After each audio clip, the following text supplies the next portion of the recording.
Hello students, chapter 2 is going on biological classification and इसमें हम लोग पढ़ रहे थे फंजाई के बारे में। तो मैंने आप लोगों को फंगस के जो जनरल कैरेक्टर थे यानी फंगस की मॉर्फोलॉजी, उसकी स्ट्रक्चर्स, हैबिटेट के बारे में बता दिया था। Now we will study the next topic of fungus, that is reproduction in fungi. Students, fungi के अंदर जो रिप्रोडक्शन होता है it is of 3 type: vegetative, asexual and sexual reproduction fungus में परफॉर्म होता है। तो अगर हम बात करें सबसे पहले वेजिटेटिव रिप्रोडक्शन की, तो वेजिटेटिव रिप्रोडक्शन का मीनिंग होता है किसी भी ऑर्गेनिज्म के पार्ट्स के थ्रू, उसके बॉडी के पार्ट्स के थ्रू अगर न्यू ऑर्गेनिज्म का फॉर्म होता है, जैसे कि प्लांट्स के अंदर वेजिटेटिव रिप्रोडक्शन होता है, रूट्स के थ्रू होता है, लीव्स के थ्रू होता है, स्टेम के थ्रू होता है। सेम यहाँ पर जो फंगस में होगा वेजिटेटिव रिप्रोडक्शन, वो ये 3 मेथड्स हैं, इनके थ्रू होगा जो आपने पहले भी पढ़े हैं। फ्रेगमेंटेशन का मतलब फंगस की जो बॉडी है that will be segmented, segment हो जाएंगे उसके, और ईच सेगमेंट से एक न्यू फंगल हाइफी का फॉर्मेशन होगा।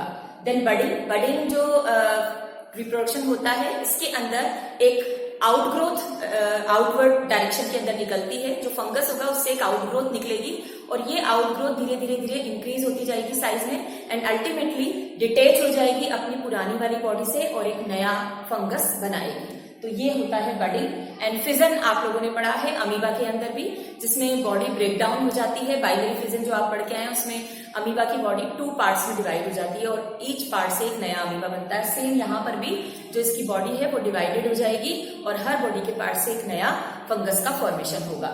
देन हम बात करते हैं एसेक्सुअल रिप्रोडक्शन। फंगस में जो एसेक्सुअल रिप्रोडक्शन होता है वो स्पोर्स के थ्रू होता है।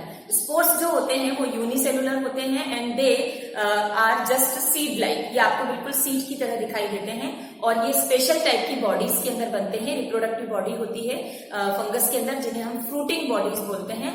उन फ्रूटिंग बॉडीज के अंदर स्पोर का फॉर्मेशन होता है, रिडक्शन डिवीजन होता है यानी मियोसिस डिवीजन होता है, जिससे कि ये स्पोर्स बनते हैं। तो स्पोर्स के नाम यहाँ पे आपको बताए गए हैं। कोनिडिया, कोनिडियोस्पोर होते हैं, नाम है ये, अलग अलग टाइप के स्पोर होते हैं जिनकी अलग अलग क्वालिटीज होती है। तो कोनिडिया के थ्रू होता है, स्पोरेंजियोस्पोर के थ्रू होता है और ज़ूस्पोर के थ्रू रिप्रोडक्शन होता है एसेक्सुअल वाला। और अगर हम बात सेक्सुअल की करेंगे तो सेक्सुअल रिप्रोडक्शन होता है एस्कोस्पोर से, बेसिडियोस्पोर से और oospore की थ्रू होता है। तो ये तो स्पोर के नेम है कि कौन कौन से स्पोर से ये रिप्रोडक्शन होते हैं। अब जो हमारा रिप्रोडक्शन है इसका सेक्सुअल रिप्रोडक्शन, तो फंगस के अंदर जो सेक्सुअल रिप्रोडक्शन होता है इसके अंदर 3 स्टेजेस होती हैं। अगर हम इसकी सेक्सुअल साइकिल को डिस्कस करें तो इसकी सेक्सुअल साइकिल जो होती है देयर आर 3 स्टेजेस। इसकी 3 स्टेजेस होती हैं। कौन कौन सी? First is plasmogamy, second is karyogamy and third is meiosis division.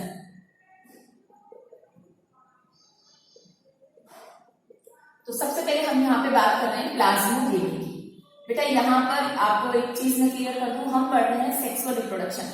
तो आप जानते हैं सेक्सुअल रिप्रोडक्शन में हमेशा गैमेट्स का फॉर्मेशन होता है, मेल और फीमेल गैमेट्स।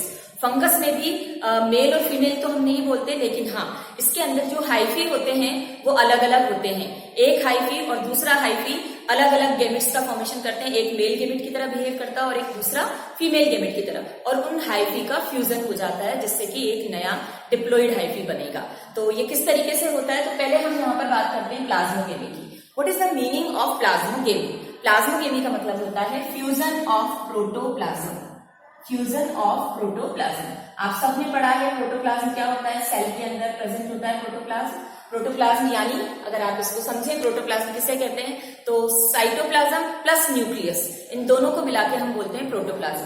तो फर्स्ट जो प्लाज्मोगेमी है इसके अंदर क्या होता है? 2 हाइफी अलग अलग, एक मेल और एक फीमेल हाइफी जो होते हैं, सबसे पहले उनके प्रोटोप्लाज्म का फ्यूजन होता है। तो that process is known as plasmogamy. अगर प्रोटोप्लाज्म फ्यूज करता है तो उसे हम बोलते हैं प्लाज्मोगेमी। दूसरा आता है कैरियोगेमी। कैरियो का मतलब कैरियोन मीनिंग जो होता है, कैरियोन का मीनिंग होता है न्यूक्लियस। कैरियोगेमी का मीनिंग क्या होगा? Fusion of nucleus. इस स्टेज में क्या होगा? जो न्यूक्लियस है इनके अलग अलग जो हाइफी हैं इनके न्यूक्लियस आपस में क्या करेंगे? फ्यूज हो जाएंगे and that process is known as karyogamy. And जो last stage that is called meiosis division. Meiosis division आप लोगों ने अभी सिर्फ नाम सुना होगा या 9th क्लास में पढ़ा होगा, इसको डिटेल में हम पढ़ेंगे ही। मियोसिस डिवीजन अभी आप ये याद रखिए कि रिप्रोडक्शन के लिए जो डिवीजन होता है वो मियोसिस डिवीजन होता है, और इस डिवीजन से गैमेट्स का फॉर्मेशन होता है, मेल गैमेट्स और फीमेल गैमेट्स। यानी जब भी अगर हमारी भी हम बात करें तो नॉर्मली बेटा जब आपकी ग्रोथ होती है तो ग्रोथ के लिए, बॉडी की ग्रोथ के लिए जो डिवीजन होता है दैट इज माइटोसिस डिवीजन। और जब हम प्यूबर्टी एज में आते हैं तो इस समय हमारी बॉडी क्या करती है, वो गैमेट का फॉर्मेशन करने लग जाती है। और गैमेट कब बनते हैं, जब हमारी बॉडी में रिडक्शन डिवीजन, रिडक्शन मियोसिस का ही एक दूसरा नाम है। तो मियोसिस डिवीजन से क्या होगा, हमारे गैमेट्स बनते हैं। और यहाँ पर एक चीज और आपको क्लियर कर दूं क्योंकि ये आपके लिए नया होगा, हैप्लॉइड और डिप्लॉइड का मीनिंग क्या होता है। आप सब जानते हैं कि हमारी बॉडी के अंदर जो क्रोमोसोम्स होते हैं उनके अलग अलग नंबर्स होते हैं। जैसे ह्यूमन बीइंग के अंदर 23 पेयर होते हैं, क्रोमोसोम्स के पेयर होते हैं। It means 46 chromosome human being के अंदर प्रेजेंट होते हैं, यानी एक क्रोमोसोम डबल सेट होता है इसका, है ना। अगर हम बात करें 46 तो 46 सिंगल सिंगल है, लेकिन अगर ये पेयर में बोलेंगे तो ये 23 होंगे, यानी क्रोमोसोम का एक सेट प्रेजेंट होता है। एक क्रोमोसोम सेट में 2 क्रोमोसोम होते हैं। तो जब हम बात करते हैं किसकी, single set of chromosome, chromosome यानी एक सिंगल क्रोमोसोम की बात करते हैं, इसे हम बोलते हैं हैप्लॉइड। और जब हम डबल सेट की बात करते हैं क्रोमोसोम में तो उसे हम बोलते हैं डिप्लॉइड। और इसको हम N और 2N से रिप्रेजेंट करते हैं। जैसे अगर आप कहीं देखें N लिखा हुआ है, क्रोमोसोम नंबर N, तो N यहाँ पर रिप्रेजेंट किसको करता है, हैप्लॉइड को करता है। हैप्लॉइड का मीनिंग क्या बताया मैंने, हैप्लॉइड का मीनिंग होता है single set of chromosome, single set of chromosome, and it is represented by N। Single N से हम इसको रिप्रेजेंट करते हैं, हैप्लॉइड यानी single set of chromosome. And whenever we talk about the diploid, जब हम डिप्लॉइड की बात करते हैं तो डिप्लॉइड मीन्स होता है 2N। इसको हम रिप्रेजेंट करेंगे किससे, डिप्लॉइड को हम रिप्रेजेंट करेंगे 2N से। And what is the meaning of 2N, double set of chromosome, double set of chromosome. तो अब एक चीज और यहां पर आपको क्लियर करनी है, जब भी बेटा गैमेट बनते हैं, हमारी जो बॉडी होती है या जो भी ह्यूमन बॉडी होती है या प्लांट बॉडी होती है हायर उसमें, तो वो डिप्लॉइड ही होती है ना, उसमें डबल सेट ऑफ क्रोमोसोम होते हैं। लेकिन जैसे ही मियोसिस डिवीजन होता है तो क्रोमोसोम के नंबर हो जाते हैं हाफ, यानी डिप्लॉइड से हम क्या हो जाते हैं, हैप्लॉइड हो जाते हैं। यानी आप अगर इसको इस तरीके से समझें, अगर मेल और फीमेल की बात करें हम, सिंपल मैं आपका ये कॉन्सेप्ट क्लियर कर रही हूँ कि हैप्लॉइड और डिप्लॉइड का मीनिंग क्या होता है। हम हमारी बात करते हैं कि एक मेल है और एक फीमेल है, तो जब भी गैमेट बनेंगे तो याद रखें गैमेट बनने पर क्रोमोसोम के नंबर हाफ हो जाते हैं, यानी सिंगल सेट ऑफ क्रोमोसोम हो जाएंगे। कैसे, आपको पता है मेल बॉडी है तो डिप्लॉइड बॉडी होती है हमारे, डिप्लॉइड यानी हमारे डबल सेट ही होते हैं, टोटल 46 होते हैं। लेकिन जब गैमेट बनेंगे, अभी कितने हैं हमारे 46, लेकिन जब गैमेट का फॉर्मेशन होता है तो क्रोमोसोम के नंबर बेटा कितने हो जाते हैं, हाफ, यानी ये हो गए 23, हाफ हो गए। इसको हम बोलते हैं हैप्लॉइड, क्योंकि यहाँ पर क्या हुआ है, क्रोमोसोम का जो सेट डबल था उससे वो सिंगल हो गया है, तो ये 23 है। ये बना है मेल गैमेट, ये N से रिप्रेजेंट हो रहा है तो ये मेल गैमेट बना है। सेम फीमेल के अंदर भी 46 ही होते हैं, ये भी 2N को रिप्रेजेंट करता है, ये भी 2N को रिप्रेजेंट करता है। डिप्लॉइड बॉडी होती है तो ये 2N को रिप्रेजेंट करते हैं। जब फीमेल गैमेट बनेगा तो इसमें भी क्या हो जाएगा, क्रोमोसोम के नंबर क्या हो जाएंगे, हाफ हो जाएंगे, यानी ये भी आपका 23 हो जाएगा, ये भी 23। इसको हम रिप्रेजेंट करेंगे N से। यानी अभी कंडीशन कैसी है बेटा, इट इज हैप्लॉइड कंडीशन, ये हैप्लॉइड कंडीशन है। अब आपको पता है कि जब भी सेक्सुअल रिप्रोडक्शन होता है मेल और फीमेल गैमेट का फ्यूजन होता है और उससे एक न्यू ऑर्गेनिज्म बनता है। तो यहाँ पर ये मेल गैमेट है और ये फीमेल गैमेट है, दोनों का फ्यूजन होगा।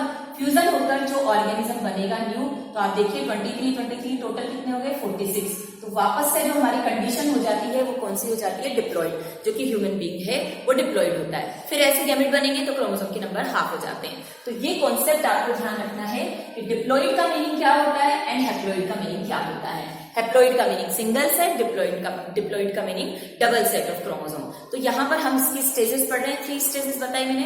प्लाज्मोगेमी में क्या होगा, प्रोटोप्लाज्म का फ्यूजन होगा। कैरियोगेमी में क्या होगा, न्यूक्लियस का फ्यूजन होगा।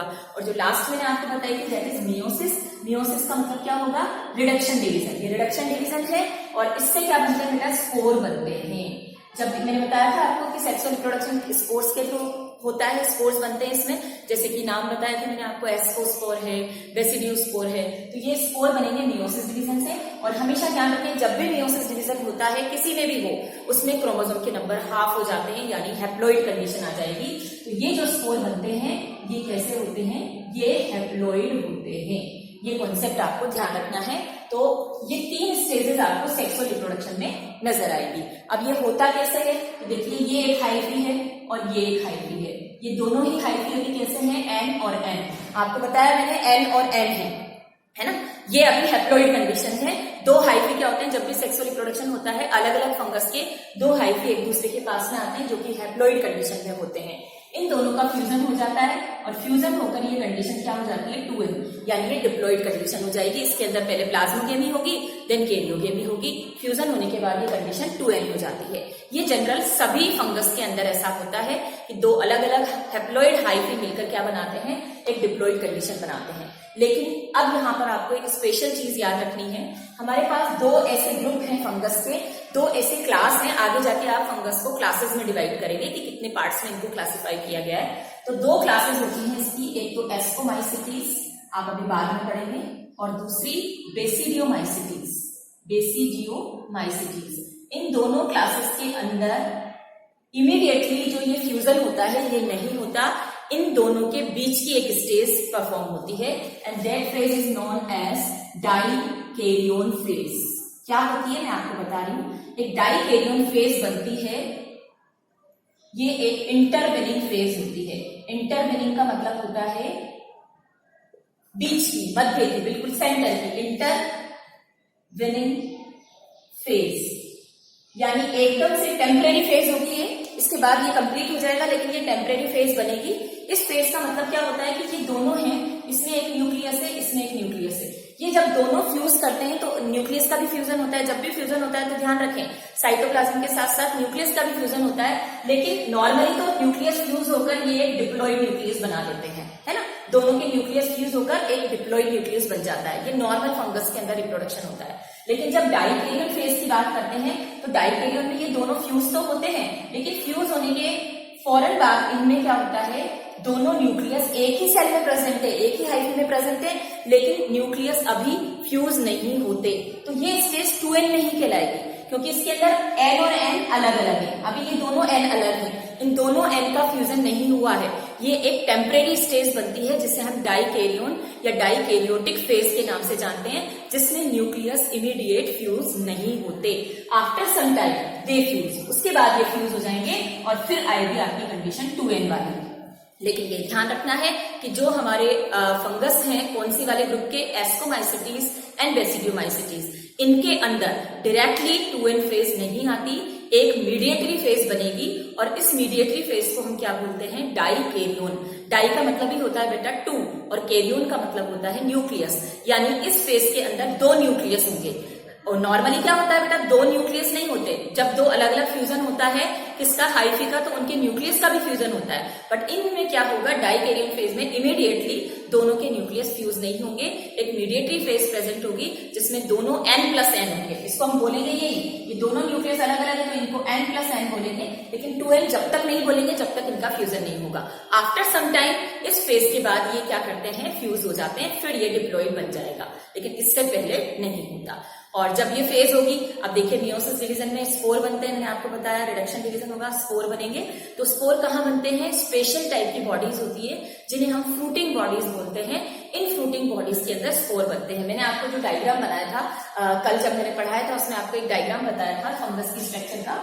इस तरह की ग्लोब्यूलर स्ट्रक्चर बताई थी आपको ये, और इसके अंदर बताया था स्पोर बनते हैं। ये जो स्ट्रक्चर आपको दिख रही है globular, that structure is fruiting body. ये फ्रूटिंग बॉडी होती है, इसके अंदर स्पोर बनते हैं। लेकिन आप याद रखिए, कई बार स्पोर अंदर भी बनते हैं, कई बार इस बॉडी के बाहर भी बनते हैं। वो हम बाद में डिस्कस करेंगे कि कैसे बनते हैं। तो ये आपका रिप्रोडक्शन के टाइप है जो इनके अंदर होते हैं। तो फंगस हमारा जनरल कैरेक्टर मैंने आपको बता दिए हैं कि फंगस के अंदर किस तरह की हैबिटेट होती है, ये कहाँ पर प्रेजेंट होते हैं, पैरासाइटिक होते हैं कि नहीं, इनका जो हाइफी होते हैं, माइसीलियम होता है वो कैसा होता है, वो सेप्टेड होता है या एसेप्टेड होता है ना, और इनमें रिप्रोडक्शन की मोड कैसी होती है। तो इन सबके बेस पर हमने फंगस को क्लासिफाई किया हुआ है। जो फंगस होते हैं, फंजाई होते हैं, इनको हमने 4 क्लासेस के अंदर डिवाइड किया हुआ है, जिनके कैरेक्टर हमें 1 बाय 1 स्टडी करने हैं।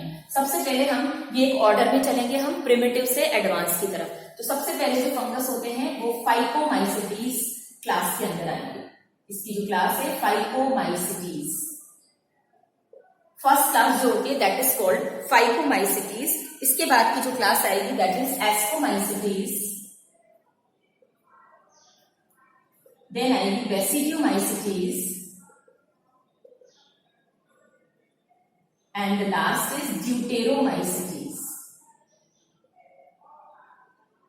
बस अब हमें फंगस की इन क्लासेस को स्टडी करना है कि इन सभी क्लासेस के अंदर जो फंगस आएंगे उनमें क्या कैरेक्टरिस्टिक्स होते हैं। ये किसके बेस पर हमने क्लासिफाई किया है? फ्रूटिंग बॉडी में स्पोर एंडोजिनस यानी अंदर बन रहे हैं, बाहर बन रहे हैं। माइसीलियम सेप्टेट होता है, एसेप्टेट होता है। रिप्रोडक्शन किस टाइप का होता है, हैबिटेट इनकी कैसी होती है, इनके बेस पर हमने ये 4 क्लासेस में फंगस को डिवाइड किया है। तो 1 बाय 1 अब हम नेक्स्ट वीडियो के अंदर 1 बाय 1 फाइकोमाइसीटीज, एस्कोमाइसीटीज, बेसिडियो इन सबके कैरेक्टर को स्टडी करेंगे।